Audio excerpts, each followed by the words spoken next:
When putting together a financial plan, a good place to start is with a set of priorities. In my last video, I spoke about a hierarchy that many financial planners use, the financial pyramid, and talked about the base of that pyramid, cash flow and budgeting. If you'd like to view that video, either click above or look for my last video on the blog page of my website. Today, we're going to climb the pyramid a bit and talk about the next step in putting you and your household on sound financial footing.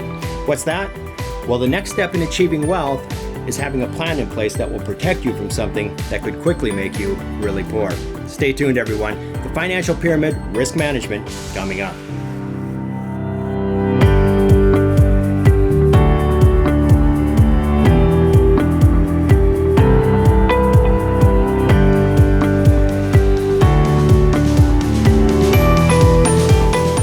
Hey everyone, it's Jeffrey Drayton, Certified Financial Planner Professional and founder of the Jeffrey A. Drayton Financial Group. If you're watching this on YouTube, go ahead and subscribe. And if you are viewing this from my website, fill out the sign-up form at the top of the blog page so that we can contact you when new content becomes available. In today's video, I'm covering a topic that can sometimes be a bit uncomfortable. That is, how do you protect yourself from some of the truly catastrophic events that life can throw at you? What happens if someone close to you dies, maybe unexpectedly and possibly prematurely?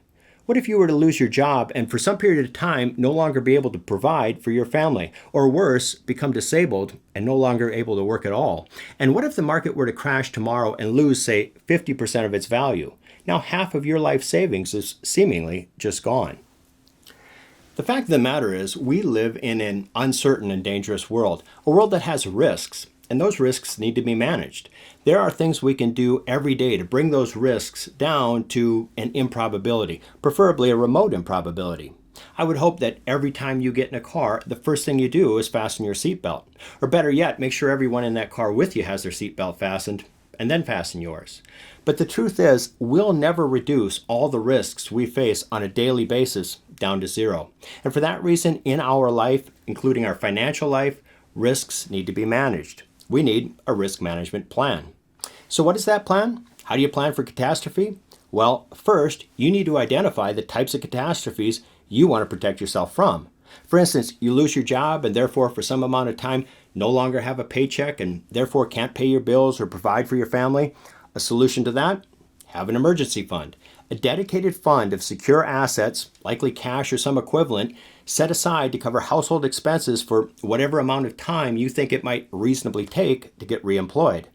How long would that be?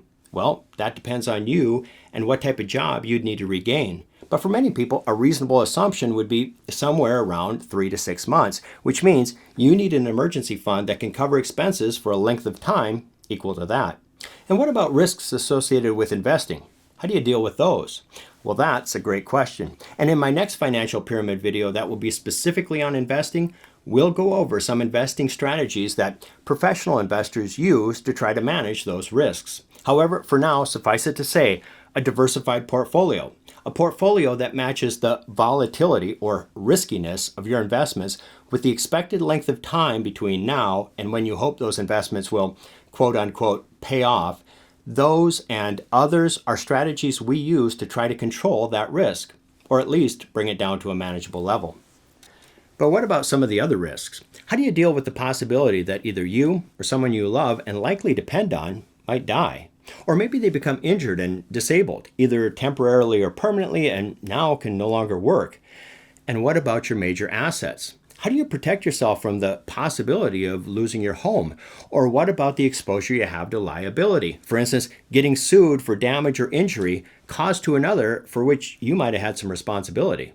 The exposure we have to risks like these is likely all dealt with in a similar way. In a word, it's insurance. Having a portfolio of the insurance policies you need to protect you from the risks you are exposed to is a basic part of any complete financial plan. It is so fundamental that it should be addressed almost immediately, as soon as you understand your cash flow and begin putting together a budget. Actually, since the cost of insurance needs to be included in that budget, this step is not entirely separate from cash flow and budgeting. The two, to some degree, need to be done together. So let's talk about insurance. What are some of the things you need to know in putting your insurance portfolio together? First, everybody's risk exposure and insurance needs are a bit different. The amount of insurance you need will not be the same as everyone else. That said, there are some basic policies that are likely found in just about everyone's risk management plan. If you drive a car, you need an auto policy. It doesn't just protect your car and the liability you are exposed to by possibly making a mistake and damaging the car of someone else. It also likely provides you some protection for the liability you might have if you cause damage or injury to the people that were in that car.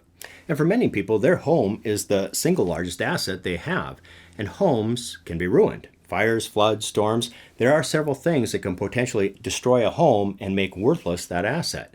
So if you own a home, you need a homeowner's policy. And yes, there's some liability protection there too. Somebody comes to your house, injures themselves, tripping on some loose carpet that maybe you should have replaced. Well, find yourself in a lawsuit, and your homeowner's policy is likely the first place you're going to go for some help in the liability you now face. Something that auto policies and homeowners policies have somewhat in common is they're both pretty much required for people who own those assets. If you have a car and drive, you're required to have insurance. If you own a home, it is very likely you have a mortgage on that home, and that mortgage holder is about certain to require that the home, the asset likely securing that loan, be insured. But what about insurance that you are not required to buy? If you are a parent of young children, you have someone who is most likely completely dependent on your ability to provide for them until they reach an age when they can do that for themselves. So if you were to die prematurely or become disabled and unable to work, where would the resources come from to take care of their needs then? Well, death and disability are both insurable events. However, ironically, there is no requirement that someone who has dependents in their life put that kind of insurance protection in place.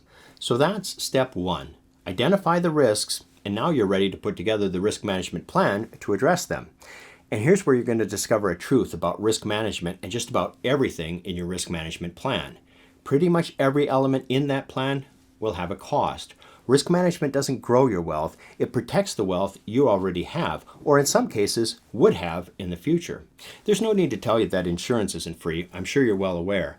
But neither is having an emergency fund. How so? Well, this will be a fairly significant amount of cash that you will want to have on standby.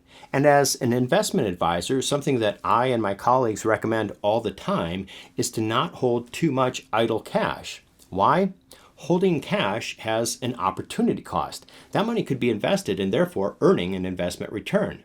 But an emergency fund is an exception to that. The need to have some secure assets to protect you from a potential financial crisis is something of such importance that you should pay the opportunity cost and keep that portion of your wealth out of the market. Now let's talk about that cost of insurance. The things we purchase insurance for generally have two things in common. One, if they come to pass, they are catastrophic when they do. Two, they usually don't come to pass. Those are actually two characteristics that make a thing insurable. Really bad when it happens, but it usually doesn't.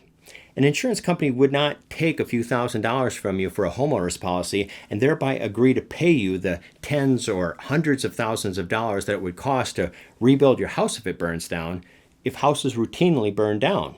That wouldn't work. Which is to say, insurance is a very unique thing we buy. It is something we pay for, hoping we'll never use, which has two consequences that seem a bit at odds with each other. On the one hand, what you pay for in insurance is money that you are likely just pouring down the drain. But on the other, you're actually hoping that's the case. So if that bothers you, get over it. You need to be properly insured, and that has a cost. But with that in mind, you want a risk management plan that meets your needs but doesn't exceed them. Again, nothing in your risk management plan will be free, and insurance is sold by insurance salespeople. That's not a judgment, it's simply a fact. Just like it's simply a fact to say that cars are sold by car salespeople. But just like it wouldn't be surprising if a car salesperson saw you meeting your transportation needs in whatever model they sell that is at the upper edge of your financial wherewithal, it probably shouldn't surprise you if an insurance salesperson recommends insurance protection that is at or near the upper limit of your possible risk exposure. For this reason, something I would suggest in identifying your risk exposures and creating a plan to address them would be to seek advice from someone who has nothing financially to gain from the solutions you implement. Insurance salespeople generally work on commission. They make money from the policies they sell. As a savvy consumer, you should understand that. It doesn't make insurance salespeople bad. You need the products they sell. But it does create a conflict of interest that needs to be considered.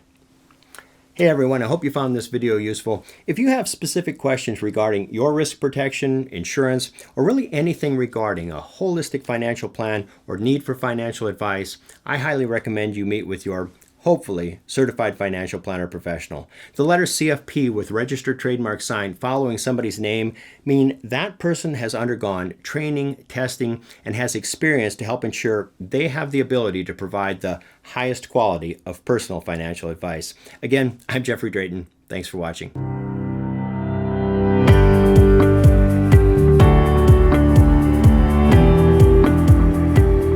Hey everyone, as always, nothing in this video is meant to be specific advice for you. Advice like that can only be had by working with a financial planner, someone who knows you and your situation.